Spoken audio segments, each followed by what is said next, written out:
Sa kabila ng pagsisikap ng Joint Task Force Bicolandia na mabigyan ng asistensya ang mga residente sa Albay na apektado ng pag-aalboruto ng Bulkang Mayon, ay siya naman pagsasamantala at pangingikil ng mga oportunistang communist terrorist group sa Bicol. Mula nitong Hunyo 7 ay nakapagtala ang 9th Infantry Spear Division Philippine Army ng siyam na engkwentro sa Bicol, halos kasabay lamang ng deklarasyon ng Alert Level 3 ng PHIVOLCS dahil sa aktibidad ng Mayon sa Albay. Una rito ang naitalang engkwentro sa Sipukot, Camarines Sur, kung saan iniligtas pa ng tropa ng 81st Infantry Battalion ang 3 sugatang New People's Army na kanilang nakaengkwentro. Sinundan agad ito kinabukasan ng 2 engkwentro sa Masbate, partikular sa Barangay Tubog at Villahermosa sa bayan ng Kawayan.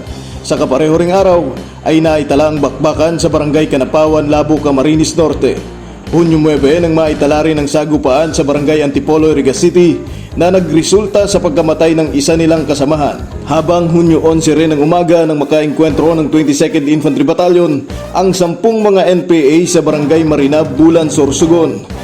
Sinundan pa ito nitong Hunyo 16 kung saan nakasagupa ng 2nd Infantry Battalion ang 10 miyembro ng Communist NPA terrorists sa Barangay Balantay, Dimasalang, Masbate habang nagsasagawa ng clearing operations ang kasundaluhan bilang paghahanda sa gagawing Retooled Community Support Program o RCSP sa mga karatig barangay. At nito lang araw ng Miyerkules, nakasagupa muli ng 2nd Infantry Battalion ang nasa 6 na miyembro ng NPA sa Barangay San Carlos, Milagros, Masbate na nagresulta sa pagkamatay ng isa nilang kasamahan. Sa kapareho lang ding araw, nauwi sa bakbakan at pagkamatay ng 2 miyembro ng NPA ang pagbiripika ng 49th Infantry Battalion at Philippine National Police sa sumbong ng mga residente ng Barangay Bulolo, Ginubatan, Albay sa umano'y pangingikil at nagpupumilit na makakuha ng pagkain sa kanilang lugar.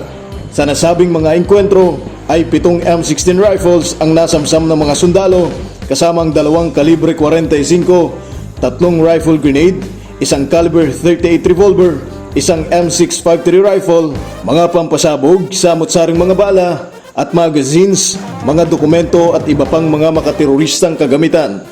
Kung magugunita, Hunyo 8 nang muling i-activate ng JTFB ang Task Force Sagip na siyang magiging katuwang ng mga lokal na ahensya ng pamahalaan sa pagtugon sa mga pangangailangan ng mga apektadong mamamayan sa paligid ng Bulkang Mayon. Kaugnay nito, kinundina ng pamunuan ng 9ID ang patuloy na pananamantala ng CTG sa sitwasyon sa Albay na nagpapakita lamang umano ng pagiging oportunista at desperado ng grupo at kawalan ng malasakit sa kalagayan ng mga kababayan nating apektado ng kalamidad. Sa kabila nito, tiniyak ng JTFB na magtutuloy-tuloy pa rin ang pinaigting na operasyon ng kasundaluhan laban sa CTG upang mapanatili ang seguridad sa rehiyon. Sa kasalukuyang sitwasyon ng Mayon, higit na kailangan ng mga apektadong mamamayan ng asistensya mula sa pamahalaan.